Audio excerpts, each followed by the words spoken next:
Bonjour, c'est Cryptolis, j'espère que vous allez bien en ce lundi 20 mars 2023. Bienvenue dans la quotidienne, notre rendez-vous matinal du lundi au vendredi pour analyser les news crypto, le marché et bien évidemment le BTC. Alors, c'est un petit peu différent étant donné que ça va être une forme d'hebdomadaire. Je serai, comme je vous l'ai dit, vendredi sur la Paris Blockchain Week Summit à partir de demain. Donc ça veut dire qu'il n'y aura pas de quotidienne jusqu'à certainement lundi.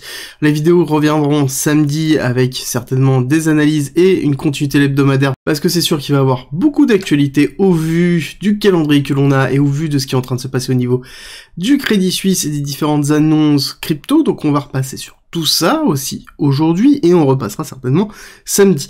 Néanmoins, je suis en train de regarder pour avoir un petit setup pour pouvoir vous faire au moins peut-être des petits shorts ou des petites mises à jour, ne serait-ce que par écrit sur Twitter. Donc sur Twitter, c'est très simple. En description, en commentaire, vous avez le lien pour me rejoindre. Et on attaque les nouvelles avec notamment Crédit Suisse qui, après de nombreuses discussions interminables, va se faire racheter par UBS. Alors, ce n'est pas de bonne figure, c'est le gouvernement suisse qui a obligé un peu UBS d'acheter Crédit Suisse. Clairement, suite à la discussion entre le Crédit Suisse et le gouvernement suisse a dit qu'il ne pouvait plus faire confiance à Crédit Suisse, et du coup, on a l'offre de rachat qui a été effectuée. Offre de rachat qui est à 3,25 milliards de dollars. C'est très peu, c'est vraiment très peu pour les holders qui possèdent justement des actions Crédit Suisse.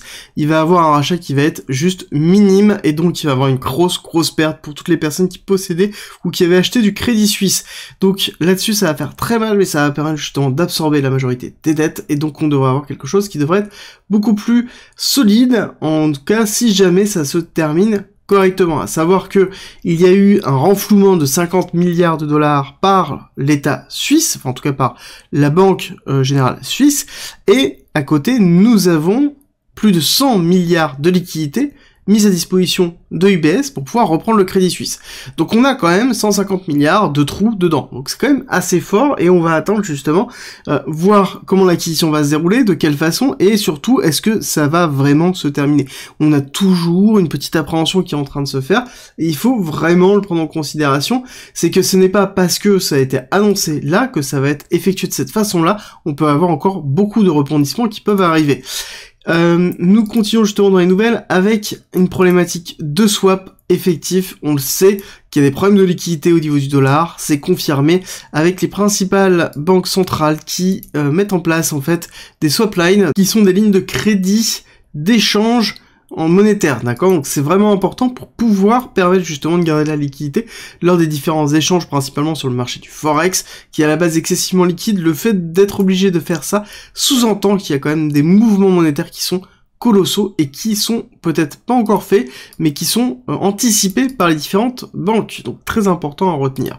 Nous avons à côté notre ami John Simpson qui fait encore parler de lui en voulant racheter quelque chose qui est inrachetable avec ses 1,5 milliard de dollars. Comme d'habitude, il essaie de faire parler de lui, donc on passera vraiment peu de temps dessus, mais ça me questionne toujours sur quel est le personnage de Simpson et qu'est-ce qui est réellement derrière Tron. Ça me fait quand même vraiment beaucoup penser à SBF dans sa façon de fonctionner. Donc bon, voilà, on prend le maximum de recul par rapport à tout ce qui touche. En tout cas, c'est très personnel et c'est ma politique. Ensuite, nous avons Phantom qui nous donne pas mal d'informations avec principalement toujours ces 15% de commission par rapport aux différentes applications qui font des transactions. Il y a 15% des transactions émises qui sont reversées aux développeurs de ces applications, ce qui est plutôt positif et ce qui entraîne majoritairement une évolution au niveau de l'écosystème, parce qu'il y a beaucoup de personnes qui sont tentées d'aller justement sur Phantom, à savoir que c'est quand même une blockchain layer 1 EVM compatible qui gère l'abstraction et qui est excessivement performante. Donc forcément on a un attrait et surtout qu'on a une rémunération supplémentaire pour les développeurs. Donc il commence à avoir pas mal de choses qui arrivent et justement c'est un petit thread qui nous reprend les différents projets qu'il va falloir surveiller, que je vous mettrai bien évidemment sur mon Twitter, que vous retrouverez comme d'habitude en commentaire et en description. À côté nous avons The Block qui nous propose un article pour nous préciser que Edge de Microsoft, donc c'est le web browser de Microsoft, est en train de tester un crypto wallet pour l'intégration Web3. Donc on le sait déjà depuis un certain temps qu'il y avait un partenariat entre Microsoft et Consensus, et a priori il devrait aussi incorporer notamment un wallet intégré via Consensus, étant donné que Consensus s'occupait des CryptoSwap qui étaient intégrés, donc je pense que le partenariat va aller beaucoup plus loin, à voir ce que ça va donner, mais quand on voit un géant qui commence à se mettre en place, c'est plutôt positif dans le Web3. Continuons, on terminera sur ces nouvelles avec le calendrier de cette semaine où on a quand même beaucoup de choses. Aujourd'hui, 15h-17h, nous avons Lagarde qui prend la parole. Je ne pense pas qu'il y aura beaucoup d'impact. Il va falloir attendre mardi avec les ventes de logements existants, donc quelque chose qui est surveillé mais qui aura quand même un faible impact, à moins qu'on ait vraiment un décrochage. Sinon, ce sera mercredi 22 mars avec l'augmentation des taux de la Fed et la prise de parole des taux de la Fed. C'est en train de pricer 0,25, hein. Historiquement, on était sur 0,25 voire 0. Puis, suite aux différentes interventions de Powell, on était remonté à 0,5, et là, vu la crise de liquidité, et vu les différentes interventions qui sont en train de se faire, les différents mécanismes qui ont été mis en place, on est en train de pricer 0,25. Donc, on le voit bien, on est à 5 sur la totalité des taux. Je vous avais dit que entre 5 et 5,50, c'était un petit peu ma target, et là, c'est exactement là où on est en train de se diriger. Je pense que peut-être on pourra monter un petit peu plus au-dessus, mais ça ne restera pas longtemps. Alors là-dessus, il va falloir voir, parce qu'on pourrait très bien avoir une Lagarde se mettre en place. Ça veut dire que, oh, ça crame, vous inquiétez pas. Là, je vous fais une augmentation de 0,5 et on n'en parle plus. Clairement, si on a ça, je peux vous dire que on risque d'avoir une journée bien rouge, voire même des journées bien rouges, avec une fin de semaine qui va être vraiment marquée dans le rouge. Fin de semaine dans lequel on a ensuite l'inscription au chômage qui va être vérifiée, vente de logements neufs, qui va être aussi checké, très important que ce soit consolidé, et ensuite on terminera la semaine avec les commandes de biens durables Core sur le mois de février. Bon, tout ça pour dire que tout va se jouer mercredi à 19h. De toute façon, en tous les cas, à partir du début de la journée mercredi, je pense qu'on aura énormément de volatilité à l'ouverture du marché américain, et ça s'accentuera. Plus on se rapprochera de 19h, et de 19h, on aura vraiment le glas. Est-ce que oui ou non, on est à 0,25? Est-ce qu'on sera à 0 ou est-ce qu'on sera à 0,5? Clairement, il y en a un qui pumpera, l'autre qui restera stable, et le dernier qui s'enfoncera dans les limbes du rouge, avec justement une augmentation de 0,5 si jamais c'est statué comme ça. Les chiffres de l'inflation étaient plutôt positifs, donc normalement on devrait être entre 0 et 0,25, plus une tendance sur 0,25 pour une continuité haussière au niveau des taux, pour pouvoir justement juguler et continuer à juguler l'inflation. On n'oublie pas que quand on a beaucoup d'attentes sur un marché comme ce qui est en train de se faire aujourd'hui et cette semaine, et vu ce qui s'est passé la semaine dernière, il y aura certainement énormément de volatilité. Il va falloir faire très attention aux différents placements que l'on va avoir. On va terminer sur la partie nouvelle, on va attaquer la partie technique après une courte pause.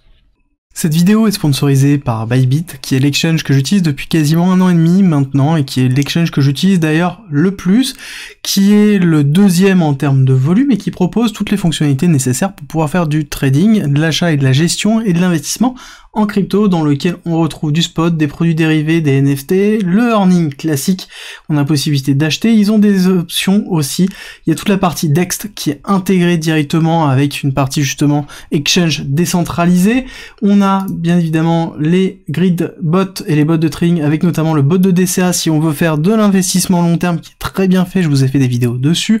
On va retrouver une interface soignée au niveau du trading sur les dérivés. Donc on a vraiment en fait une plateforme complète qui est non KYC et qui est gérée en plus à travers le BIT, donc son token, qui est le token lié à la DAO de Bybit. Donc c'est un point positif en plus. En commentaire et en description, vous retrouverez mon lien d'affiliation dans lequel vous avez un bonus de 4500 $ à l'inscription sur votre premier dépôt et moins 10% sur les frais. N'hésitez pas à la tester et on reprend la vidéo tout de suite. Partie technique qui commence par notre rappel habituel de là où nous nous trouvons. Nous avons terminé 5 vagues d'impulsion Elliotiste, les 3 de retracement. Nous avons zoné pendant un certain temps et nous avons un break de rupture qui a été effectué notamment par cette bougie, cette clôture hebdomadaire que nous avons eu très forte, qui a clôturé à 27 000 tout rond, dans lequel on a réouvert ensuite, comblant une grosse partie du gap ici, baissier que l'on avait eu au niveau du CME. CME étant Chicago Mercantile Exchange, le futur des institutionnels de Chicago. Nous sommes repassés au-dessus du 618, donc officiellement nous sommes en dehors de la zone de DCA. pour s'exposer au BTC.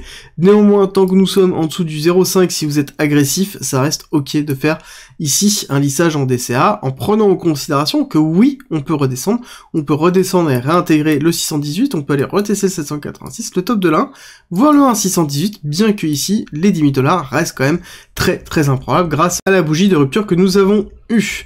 Bougie d'ailleurs qui est vraiment impressionnante, qui nous a permis de vraiment ravaler absolument tout ce lot qui a été effectué. Bougie qui a été portée majoritairement par BTC, on en discutera tout à l'heure. On avance un petit peu en zoomant sur cette fois-ci le total index, histoire de voir la totalité du mouvement et en prenant en compte le mouvement de ce week-end parce que le CME a une horaire de fermeture et une horaire de réouverture. Et là, on regarde justement le total index pour avoir les mouvements du week-end aussi. Et nous avons en weekly un SC, AR, ST, STB, donc accumulation de week-off, accélération haussière suite à la prise de liquidité, quelque chose qui est classique, et là nous avons une jolie rupture qui est en train de se faire au niveau de la R. On est en train de se diriger doucement vers la résistance que l'on attend déjà depuis un certain temps. Donc ça y est, on a bien éclaté, on a bien ravalé. Maintenant, la question qu'on va se poser, c'est est-ce que oui ou non, ici, nous allons continuer à pousser ou est-ce que nous allons retracer structurellement pour aller retester? C'est un petit peu la question qu'on va se poser, et ça, je vais vous donner les différents éléments pour pouvoir statuer. Première chose, c'est que on va voir que ici, au niveau du RSI en weekly, on a bien quelque chose avec un momentum qui est en train de repartir. On n'est pas encore en surachat. D'accord, on n'est pas encore en surachat, on est loin du surachat encore, même, on est plutôt dans quelque chose où on a un petit peu de marge de manœuvre, ce qui est plutôt positif. D'accord, ce qui est vraiment positif, et on voit bien qu'on est en train de consolider au-dessus des 0,5, donc on est vraiment ici dans un momentum qui est en train de se construire. Première information. Deuxième information, on voit que en daily, nous avons donc bien ici la divergence baissière qui était présente, hop, on va reprendre ici, on va se la noter, qui était bien présente ici et ici. On voit qu'on a fait la rupture ici. Oui, nous n'avons pas encore invalidé cette divergence totalement en ayant fait ici un RSI au-dessus du précédent, mais ça n'empêche qu'on pourrait très bien le structurer au-dessus. On voit qu'on a un petit faiblissement ici, mais qui est plutôt minime pour l'instant, donc on pourrait avoir justement une continuité en weekly d'une accélération haussière qui donnerait le temps au daily aussi de pouvoir justement ici dépasser ce top-là et revalider une continuité haussière classique.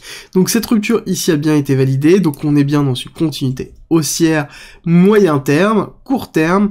Quand on regarde ici le mouvement, donc on est repassé en horaire, en 1 heure pour pouvoir voir un petit peu le mouvement qui a été effectué. Quand on regarde le mouvement, clairement nous avons quelque chose qui est plutôt construit, dans lequel nous avons un BC, AR, ST, SO, UT. Donc ce qu'on pourra attendre, c'est du TAD, avec ici un retest qui a été effectué sur l'order block, ici avec un retest du 618. On a bien une zone de concordance pour aller chercher plus haut. En tout cas, c'est ce qui est attendu ici tant qu'on n'a pas une inversion de polarité. Inversion de polarité entraîne un break-off structure, entraîne un changement de market avec une rupture de ce lot-là, d'accord? On pourrait considérer de la mèche ici, mais j'ai tendance à penser que la rupture de cet équal low ici entraînera bien un break-off structure potentiel et qui pourrait justement dire que on est en train de valider une petite distribution qui dans tous les cas, pour moi, j'ai tendance à penser, n'ira pas très très bas, d'accord? Ira retest potentiellement ici, alors on va repasser sur l'autre graphique pour bien le voir, on ira retester ici les 25 100, donc cette barre ici qui représente la R, la résistance qu'on a touché ici, qu'on a éclaté par la suite. D'accord? Donc qui serait une forme de pullback structurel que l'on pourra avoir pour retester ici. Donc là on pourra avoir notre petit break-off structure, aller ravaler une grosse partie de cette imbalance, aller retester ici le pullback pour repartir, et d'ailleurs si on regarde en 1 heure, je pense qu'on pourrait avoir des choses sympas. Voilà, on voit bien qu'on a bien de l'imbalance, on a bien ici un gros travail du cours structurel ici, donc on pourrait très bien aller retester ici, faire une mèche, aller récupérer pour repartir à la hausse, ce qui serait en même temps logique. D'ailleurs, si on regarde rapidement le cours et qu'on tire un Fibonacci, alors je l'ai tiré, j'ai mal tiré, on va le refaire. On prend bien la partie la plus basse, on prend la partie la plus haute, on aurait un retracement qui serait au 786, donc retracement profond pour pouvoir repartir, pourquoi pas, ça pourrait être logique, sur du long terme si jamais on n'inverse pas les polarités, et donc qu'on ne casse pas baissier, et surtout qu'on n'ait pas une nouvelle fondamentale suffisamment forte pour nous entraîner à la baisse. Clairement, à l'heure actuelle, j'ai du mal à penser qu'on ait quelque chose de fondamentalement suffisamment fort pour breaker baissier, il faudrait qu'on ait une rupture, par exemple, de Binance qui dépose le bilan, il faudrait avoir quelque chose d'aussi fort pour pouvoir se dire qu'on casse. Quand on voit que la macroéconomie, on a réaccéléré alors que on avait vraiment une crise, enfin qu'on est dans une crise financière et obligataire, parce qu'il faut pas oublier cette crise obligataire qui est présente, qui est liée principalement à la crise financière, étant donné que les deux sont directement, intrinsèquement liés, donc forcément on a une double crise en macro et pourtant on a un BTC qui performe, ce qui est aussi extraordinaire et la première fois que l'on voit vraiment une décorrélation aussi forte au niveau du BTC.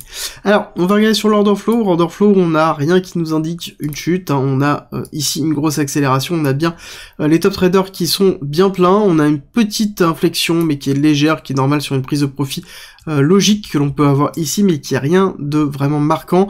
On a bien le CVD spot qui est toujours fort, on a bien le CVD perp qui est toujours présent, on n'a pas d'inflexion de ce côté-là, on a l'open interest qui est flat, donc on est plutôt dans quelque chose de structuré. Et là, on a bien une inversion de polarité que l'on voit entre les deux, d'accord, entre le top trader et la totalité des comptes. Ça sous-entend qu'on pourra short squeezer au fur et à mesure des accélérations que l'on pourra avoir, parce qu'on risque d'avoir quelque chose qui va se polariser de cette façon-là, avant de pouvoir justement refaire une inflexion sur une respiration. Donc plus ça va monter, plus ça restera en haut. À ce moment-là, plus on aura de possibilité de faire une accélération haussière relativement brutale pour aller récupérer les clusters de liquidité. En parlant de liquidité, si on retourne sur notre graphique en 1 heure, qu'est-ce que l'on voit au niveau des liquidités? Liquidité, on a une liquidité short qui est en train de se créer, hein, bien évidemment, qui est ici présente, qui est même légèrement renforcée ici, et ensuite on a une petite liquidité longue qui se trouve ici, une liquidité longue qui se trouve là, mais somme toute c'est relativement faible au niveau des longues. Pour aller chercher les longues, il va falloir aller chercher quand même plus bas, il va falloir aller chercher ce bloc ici. Quelle est la probabilité d'aller chercher aussi bas pour aller chercher des liquidités? Elle est quand même relativement faible, parce qu'on n'oublie pas que le principe même des liquidités n'a de valeur que si jamais il y a un intérêt pour le cours et pour les market makers. Quel est l'intérêt d'aller enfoncer le BTC maintenant si jamais le mouvement nécessaire pour pouvoir le faire demande trop de liquidité? Et c'est là où il faut prendre un petit peu de recul sur la prise de liquidité. Oui, nous avons des liquidités en bas, mais à l'heure actuelle, on a un DOM ici qui est relativement vite sur l'achat, enfin sur la vente, pardon, et alors que sur l'achat, il est relativement plein. Donc ça veut dire que pour pouvoir avancer à la hausse, bah il y a beaucoup moins de problématiques. C'est-à-dire qu'il y a beaucoup moins d'ordre à fil, il y a besoin de beaucoup moins de liquidité pour pouvoir pousser le prix à la hausse. Alors que pour justement enfoncer le prix, il va falloir filer la totalité des ordres d'achat et pour arriver enfin finalement à la liquidité pour ensuite appuyer sur la partie basse. Et ça n'empêche qu'on aura à ce moment-là un cluster d'actifs qui seront plutôt négatifs. Certes, il y a le hedging qui est mis en place, mais quand on regarde un petit peu le hedging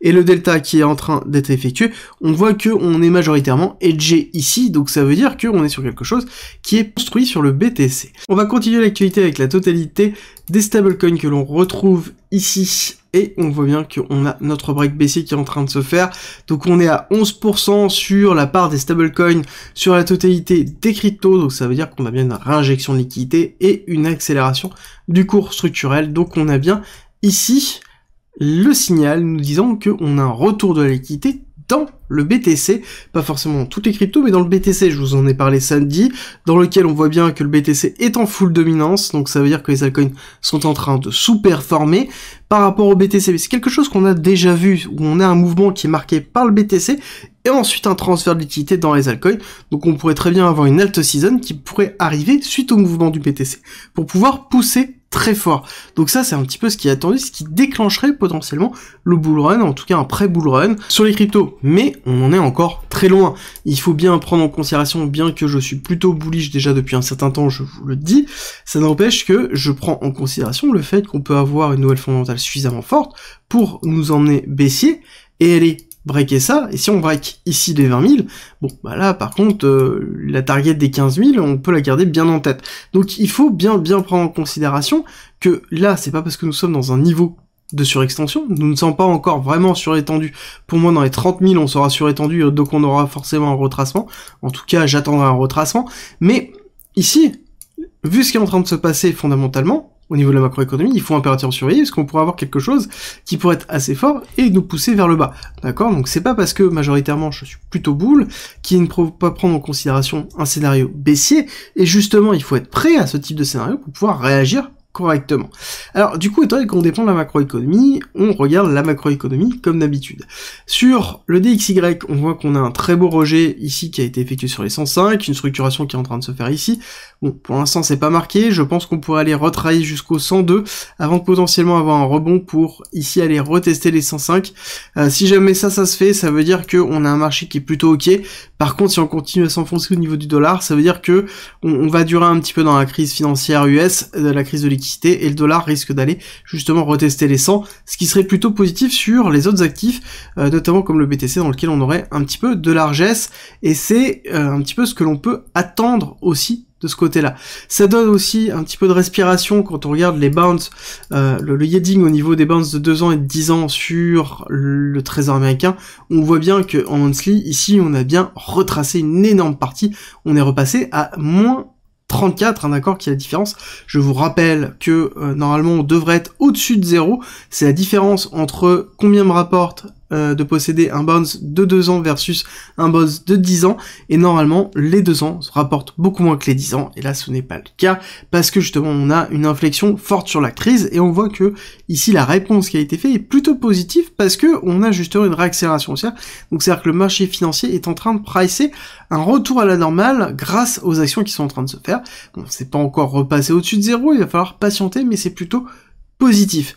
Et ça se voit aussi au niveau du Nasdaq, dans lequel on a eu justement une clôture hebdomadaire qui a été positive aussi, avec ici une rupture de la bougie précédente, et on est vraiment en termes de liquidité dans un niveau qu'on pourrait considérer limite de ranging, où on devrait, hop, ici et ici, dans lequel on pourrait statuer le temps et ranger le temps que justement il y ait une résolution de la crise effective.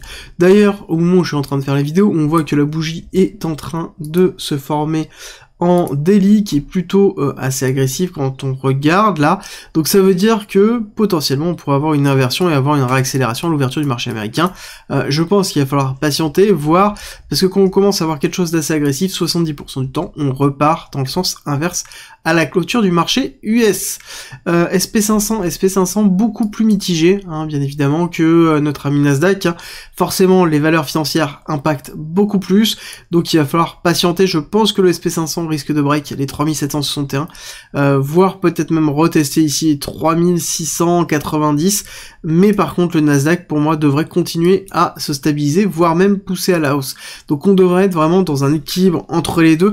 Ce qui est intéressant, c'est qu'on a justement les valeurs tech qui retiennent, qui repartent à la hausse, et derrière les valeurs financières qui sont en train de pousser à la baisse, donc on est vraiment dans une compensation entre les deux, donc c'est ce qui va certainement entraîner une période de ranging pendant un certain temps au niveau du Nasdaq, et peut-être même au niveau du SP500, hein. D'accord, on pourrait très bien avoir la mise en place d'un ranging qui pourrait se faire comme ça, dans lequel on a bien ici 1, 2, 3, on pourrait très bien avoir 1, 2, et avoir quelque chose qui va osciller comme ça, pour pouvoir se préparer avec justement une rupture haussière ou baissière en fonction de l'actualité et du fondamental pendant peut-être les semaines à venir, avec une rupture peut-être sur un printemps tardif, voire même peut-être septembre, mais encore une fois il va falloir être patient, comme d'habitude. Il va falloir attacher certainement sa ceinture, parce que le 22, on va avoir de la volatilité à la hausse et à la baisse, forcément avec ce qui est en train de se passer au niveau de la crise de liquidité bancaire et financière. Comme je vous en ai parlé samedi, je pense qu'on va arriver dans une forme de centralisation, où on va avoir des rachats massifs qui vont se succéder. On voit bien Crédit Suisse qui se fait racheter, je pense qu'on va avoir d'autres entités européennes ou américaines qui vont se cannibaliser pour arriver dans une forme de centralisation. Et ce qui est intéressant de voir, c'est que les plus gros sont en train justement de récupérer tous les dépôts pour pouvoir financer le rachat des plus petits, ce qui est quand même assez aberrant, mais c'est la loi du marché, c'est la loi du capitalisme. Dites-moi ce que vous en pensez en commentaire. Si la vidéo t'a plu, dis-le moi en commentaire, like, partage, ça m'aide beaucoup, et n'oublie pas que tu as en commentaire et en description aussi le Discord qui est gratuit, qui regorge d'informations, qui a un parcours pédagogique mis à disposition pour pouvoir avoir énormément d'informations. Tu y retrouveras aussi beaucoup de choses, comme par exemple plein de discussions enflammées, tu y retrouveras de la fiscalité, de l'investissement, du trading, de la DeFi, et aussi un coin premium dans lequel tu as mes briefs, mes investissements, mon portefeuille, mes gridbots, tu vas avoir aussi des stratégies automatisées, tu vas retrouver aussi des discussions et des accompagnements justement avancés pour pouvoir progresser plus rapidement, que ce soit dans l'investissement, le trading, ou même tout simplement dans un point de vue psychologique en termes d'investisseurs. Donc rejoins-nous, ça se passe en commentaire et en description. Je te dis à très vite.